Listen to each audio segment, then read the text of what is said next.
এটা না কোনো স্টেডিয়াম, না কোনো আন্তর্জাতিক ম্যাচ, না এখানে সাকিব তামিম কিংবা মাশরাফি খেলতে নামবে, তেমন কিছুই না। এটা নরসিংদীর বাঁশগাড়ি স্কুল মাঠের একটি দৃশ্য, যেখানে হাজার হাজার মানুষ উপস্থিত হয়েছেন টেপ টেনিসের তারকা ক্রিকেটারদের খেলা দেখতে।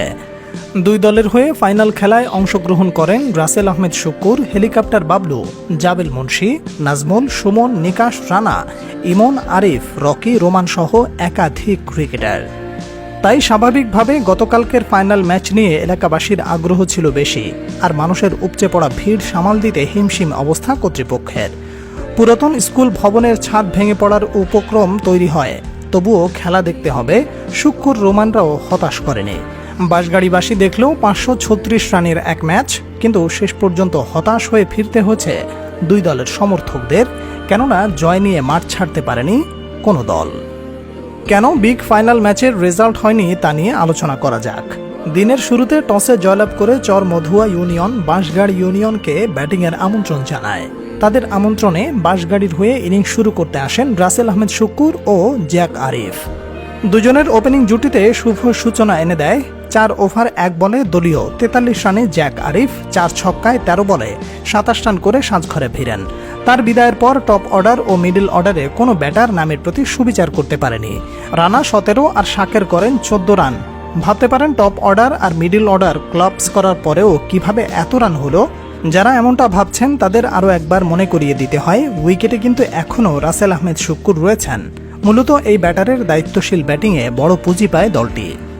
তবে 15টি 6 আর 3টি 4-এর সাহায্যে 116 রান করে ইনিংসের 16তম ওভারের তৃতীয় বলে দলীয় 223 রানে শুক্কুর সাজঘরে ফিরলে নির্দিষ্ট ওভারের আগে অল আউট হয়ে যাওয়ার শঙ্কা তৈরি হয়।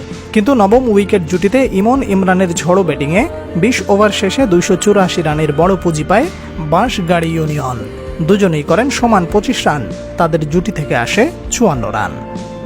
20 ওভারে 285 রান কি সম্ভব, এমন ভাবনার কোনো অবকাশ নেই। আগেই বলেছি দুই দলে রয়েছে তারকা ক্রিকেটার, তাই এই রানও চেজ করা সম্ভব। আর 285 রানের পাহাড় সমান টার্গেটে ব্যাট করতে নেমে ভালো শুরু করলেও ইনিংস বড় করতে পারেনি লিঙ্কন ও রানা। দুজনে ফিরলেন দলীয় 60 রানের মাথায়।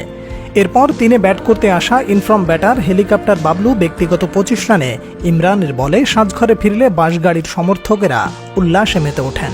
কিন্তু তাদের উল্লাস বেশি সময় স্থায়ী হতে দেয়নি রোমান ও জাবেল মুন্সি।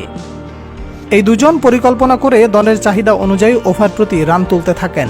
একটা সময় মনে হয়েছে সহজে ম্যাচটি জিতে যাবে চর মধুয়া, কিন্তু হঠাৎ থমকে দাঁড়ালো সবকিছু। ইমনের করা ইনিংসের 11তম ওভারের চতুর্থ বলটি মোকাবেলা করেন জাবেল মুন্সি, আর জাবেলের খেলা সেই বলকে ঘিরে শুরু হয় বিতর্ক, আউট নাকি নট আউট, যার সিদ্ধান্ত নিতে সময় ব্যয় হয় 30 থেকে 40 মিনিট। শেষ পর্যন্ত আম্পায়ারের সিদ্ধান্ত মেনে নিয়ে 5 ছক্কা 2 4-এ 15 বলে 39 রান করে সাজঘরে ফিরতে হয় জাবেলকে। তাতে ভাঙে রোমান ও জাবেলের 99 রানের পার্টনারশিপ। জাবেল আউট হলেও রোমানের তাণ্ডব যেন থামানোর কেউ নেই। খেলেন একের পর এক দুর্দান্ত শট, কিন্তু তাকে সাপোর্ট দিতে পারেনি নিরু রাজুরা।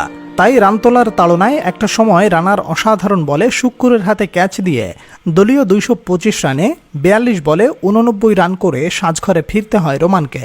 তার ইনিংসটি সাজানো ছিল 11টি 6 ও 4টি 4-এর সাহায্যে।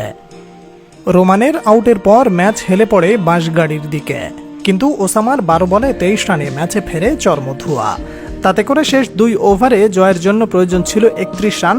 তখনই বাধে বিপত্তি। আলো স্বল্পতার জন্য খেলতে আপত্তি জানায় ব্যাটাররা।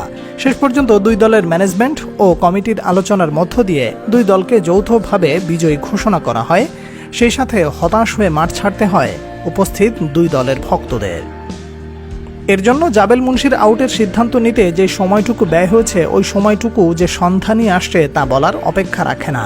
এখানে আম্পায়ার এবং কমিটির লোকদের আরেকটু সচেতন হওয়া প্রয়োজন ছিল, তাহলে এতটা সময় ব্যয় হতো না, ম্যাচের রেজাল্টও বের হয়ে যেত।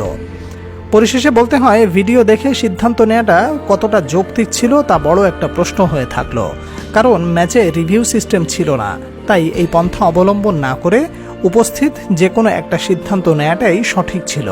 আশা করি পরবর্তীতে এসব বিষয়ে আরেকটু সতর্ক থাকবে কর্তৃপক্ষ। Salman Abdullah, sports and news.